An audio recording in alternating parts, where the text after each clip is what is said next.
Hello दोस्तों, मैं राहुल और आप हैं रिफ्लेक्ट नॉलेज पर। कैसे आप लोग सब? हाँ, बढ़िया ही होंगे। ठीक है, चलिए आज का जो अपना टॉपिक रहने वाला है सर मध्य प्रदेश जीके में, वो है सर आपका मध्य प्रदेश में नदियों के किनारे बसे शहर, जो कि एक बहुत ही इंपॉर्टेंट टॉपिक है। ठीक है, इसके बारे में मैंने आपको पहले भी बीच बीच में जब मैं नदियाँ मैंने आपको बताई थी, तब थोड़ी बहुत इंफॉर्मेशन इनके बारे में दी थी। ठीक है, तो इसके बारे में अपन आज स्टार्ट कर लेते हैं अपना वीडियो कि अपना जो टॉपिक है वो है आपका मध्य प्रदेश में नदियों के किनारे बसे शहर। ठीक है, चलिए चलो सर, सबसे पहले नर्मदा नदी को ही लेते हैं क्योंकि सबसे बड़ी नदी है नर्मदा नदी आपकी एमपी की। ठीक है, टोटल इसकी लंबाई कितनी है सर?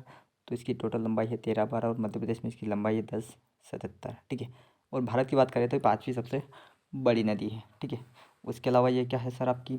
तो ये पश्चिम की ओर बहती है और कहाँ पर जाकर मिलती है सर? तो गुजरात में, गुजरात से होते हुए आपके अरब सागर में जाकर ये गिरती है। ठीक है, ये तो हो गई सर एडिशनल इन्फॉर्मेशन।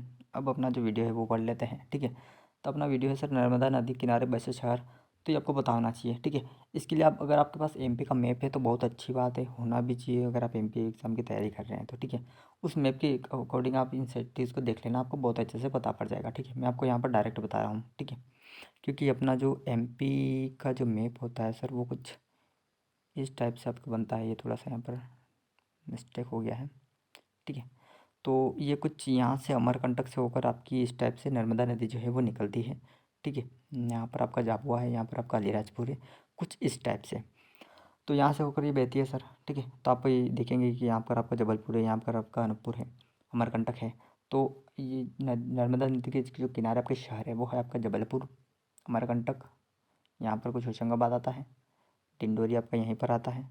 ठीक है, धार आपका यहाँ पर आता है, ओंकारेश्वर खंडवा आपको यहाँ मिलेगा, मंडला, महेश्वर, बड़वानी और झाबुआ। ठीक है, तो झाबुआ, अलीराजपुर ये सब आपके यहीं पर आते हैं। ठीक है, अगली अगर अपन बात करें तो मेरे को इसको अब हटाना पड़ेगा। ठीक है, तो आप देख लेना थोड़ा कि सर बेतवा नदी। ठीक है, तो बेतवा नदी के किनारे बसे शहर तो तीन ही है, आप अच्छे से याद रख लिए, विदिशा, ओरछा और सांची। ठीक है, आप इसको इसे रिलेट कर सकते हैं, बेतवा यानी कि बेट, बेतवा यानी कि बेट, बेट यानी वो क्रिकेट वाला बेट। ठीक है, जिस इससे अगर आप कोई लड़का अगर खेल रहा है तो अगर मैं उसको बोलूँगा सर कि तो तेरा जो बेट है वो तू गलत खेल रहा है, तेरा जो वो बेट है वो तू उस दिशा में घुमा, क्या कर, उस दिशा में घुमा। अपने को भी क्या चाहिए? अपने को भी और रन चाहिए, अपने को भी और रन चाहिए। सच बोल रहा हूँ मैं, सच बोल रहा हूँ। तो आप याद रखेंगे सर कि विदिशा, ओरछा और सांची ये कहाँ आते हैं सर? आपके बेतवा नदी के किनारे। ठीक है, क्लियर? चलिए आगे। चलो, चंबल नदी के किनारे सर, चंबल नदी के किनारे कौन से शहर हैं आपके? चलो, चंबल नदी के किनारे बहुत से शहर हैं आपके। चंबल नदी के किनारे हैं सर आपके रतलाम, महू और श्योपुर। क्या है आपके? चंबल नदी के किनारे आपके रतलाम, महू और श्योपुर। ठीक है, तीनों सिंपल है, याद रख लो बहुत अच्छे से। पार्वती नदी के किनारे बसे शहर, तो पार्वती नदी के किनारे सर आप याद रखना कि पार्वती जो नदी है आपकी वो आष्ठा से निकलती है। कहाँ से? पार्वती नदी निकलती है आपकी आष्ठा, और आष्ठा आता है आपका सीहोर के अंदर। कहाँ पर आता है सर? सीहोर के अंदर।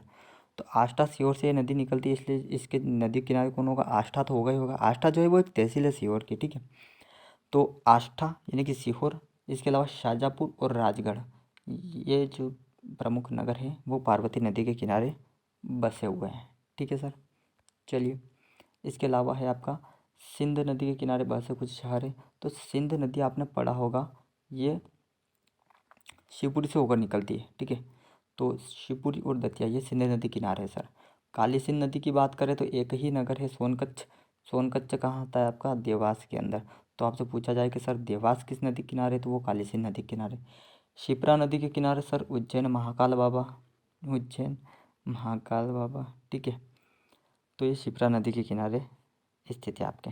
ठीक है सर, इसके अलावा आप देखोगे कि ताप्ती नदी किनारे, तो सर मैं बता दूं आपको कि ताप्ती नदी जो है वो बैतुल मुल्ताई से निकलती है, और बुरहानपुर के अलावा जो मुल्ताई है ये भी इस नदी के किनारे बसा हुआ एक शहर है। ठीक है, वैनगंगा नदी जो है वो बालाघाट, आप इसे याद रख सकते हैं गंगा घाट। क्या याद रख सकते हैं आप? आप याद रख सकते हैं गंगा घाट। तो वेनगंगा नदी के किनारे बसा जो शहर है वो आपका बालाघाट है सर। ठीक है, तो ये यहीं पर अपना वीडियो जो है वो ख़त्म होता है।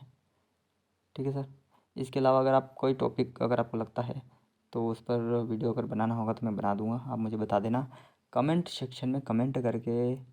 आपको जो भी लगता है वो मुझे बताइए आप, मैं उस पर सर्च रिसर्च जो भी करना होगा मैं करूँगा।